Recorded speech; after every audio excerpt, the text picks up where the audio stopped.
کون کہتا ہے کہ ماضی سے پیچھا چھڑانا آسان ہے یا پیچھا چھڑایا جا سکتا ہے؟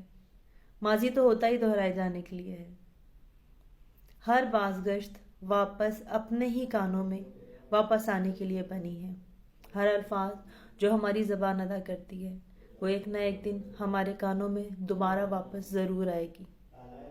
طے یہ کرنا ہے کہ جب یہ واپس ماضی پلٹ کے ہم تک آئے گا تو کیا اسے ہم خود پر جھیلنے کے لیے تیار ہیں؟ کیونکہ یہ تو طے ہے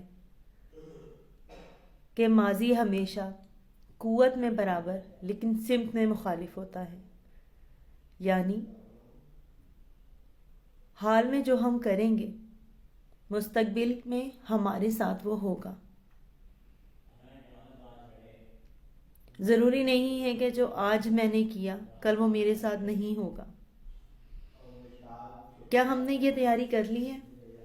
کیا ہم نے اپنے ہر گزرتا لمحہ جو ماضی کا حصہ بن رہا ہے، کیا ہم نے اس کو ایسا بنایا ہے کہ جب وہ پلٹ کے ہم تک آ جائے تو ہم اسے خود پہ جھیل سکیں؟ کیا ہم تیاری کر رہے ہیں؟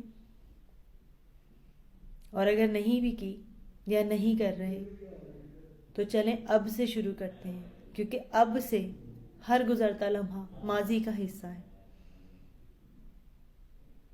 تاکہ جب یہ الفاظ، جب یہ رویے، جب یہ کرم پلٹ کے واپس ہم تک آئیں تو ہم اسے خود پہ جھیل سکیں۔